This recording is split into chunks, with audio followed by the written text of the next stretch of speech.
कथित कृषी घोटाळ्यातील क्लीन चिट नंतर धनंजय मुंडेंना पुन्हा संधी देण्याचे अजित पवारांचे संकेत.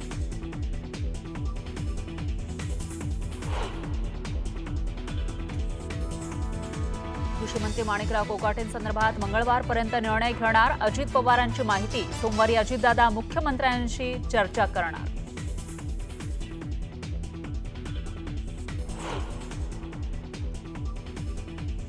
राज्यातील मंत्र्यांच्या कामगिरीचं रिपोर्ट कार्ड तयार होणार. रिपोर्ट कार्डच्या अहवालानंतर नापास मंत्र्यांचं मंत्रिपद जाण्याची शक्यता. वरिष्ठ सूत्रांची न्यूज 18 लोकमतला माहिती.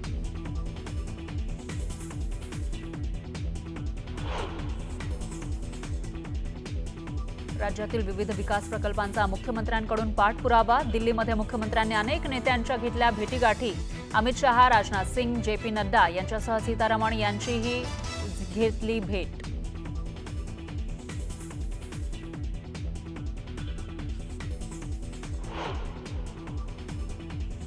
झारखंडमधील दारू घोटाळ्याप्रकरणी सुमित फॅसिलिटीजच्या अमित साळुंखेला अटक. तर महाराष्ट्र सरकारनं रुग्णवाहिकेचं कंत्राट याच कंपनीला दिल्यानं विरोधकांकडून घोटाळ्याचा आरोप.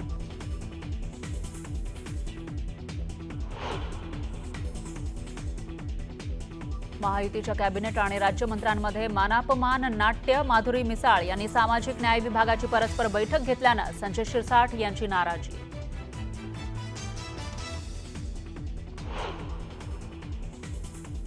मनसेच्या अमेय खोपकर यांचा मल्टिप्लेक्स मालकांना इशारा. माझ्या चित्रपटासाठी मी आंदोलन करणार नाही, मात्र इथून पुढे काचा फुटणार. मराठी चित्रपटांचा मुद्दा पुन्हा तापणार.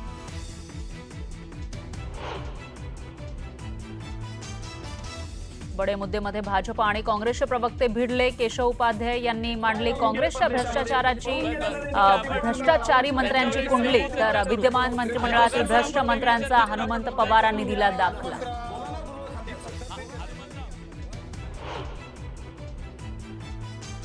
दोन्ही शिवसेनेमध्ये बडे मुद्देमध्ये शाब्दिक लढाई. सीएम आणि संघाकडून वारंवार सूचना देऊनही मंत्र्यांचा वर्तन व्यवहार सुधारत नाही. सुषमा अंधारेंचा हल्लाबोल. तर तुम्ही शहाणपणा शिकवू नका, अरुण सावंत यांचा पलटवार. मराठी रिसेप्शनिस्टला मारहाण करणाऱ्या गोकुळ झा विरोधात सरकारी कामात अडथळा आणल्याबाबत गुन्हा दाखल. पोलीस पत्रकारांशी घातली होती हुज्जत.